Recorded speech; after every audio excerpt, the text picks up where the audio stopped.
জামায়াত ইসলামীর পক্ষ থেকে বিএনপির চেয়ারম্যান তারেক রহমানকে দেওয়া উন্মুক্ত নির্বাচনী বিতর্কের আহ্বানকে রাজনৈতিক কৌশল নয় বরং সামাজিক যোগাযোগ মাধ্যমে ভাইরাল হওয়ার চেষ্টা হিসেবে দেখছে বিএনপি। দলের নির্বাচন পরিচালনা কমিটির মুখপাত্র ও চেয়ারপারসনের উপদেষ্টা মাহদি আমিন এ মন্তব্য করেছেন।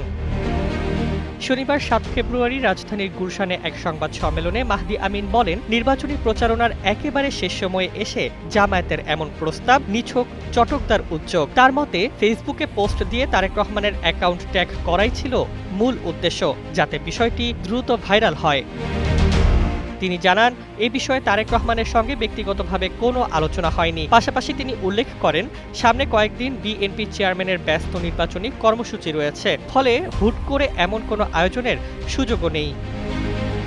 মাহদি আমিন আরও বলেন, বিএনপির নীতিগত অবস্থান নতুন কিছু নয়। ২০১৩ সাল থেকেই তারেক রহমান ধারাবাহিকভাবে রাষ্ট্র পরিচালনার নীতিমালা ও ভবিষ্যৎ ভিশন তুলে ধরে আসছেন। ফ্যাসিবাদী শাসনের সময়ে তার বক্তব্য প্রচার বাধাগ্রস্ত হলেও সেগুলোর ভিত্তিতেই বিএনপির বর্তমান নির্বাচনী ইশতেহার তৈরি হয়েছে।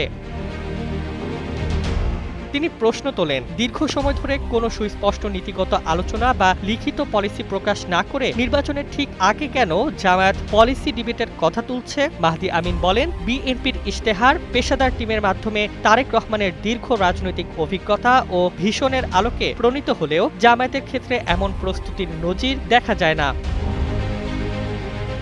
সবশেষে তিনি বলেন, বিএনপি জনগণের সামনে সুসংহত কর্মসূচি ও নীতির ভিত্তিতেই ভোট চাইছে, ভাইরাল কৌশলের ওপর নয়। Desk report, Bangladesh bulletin.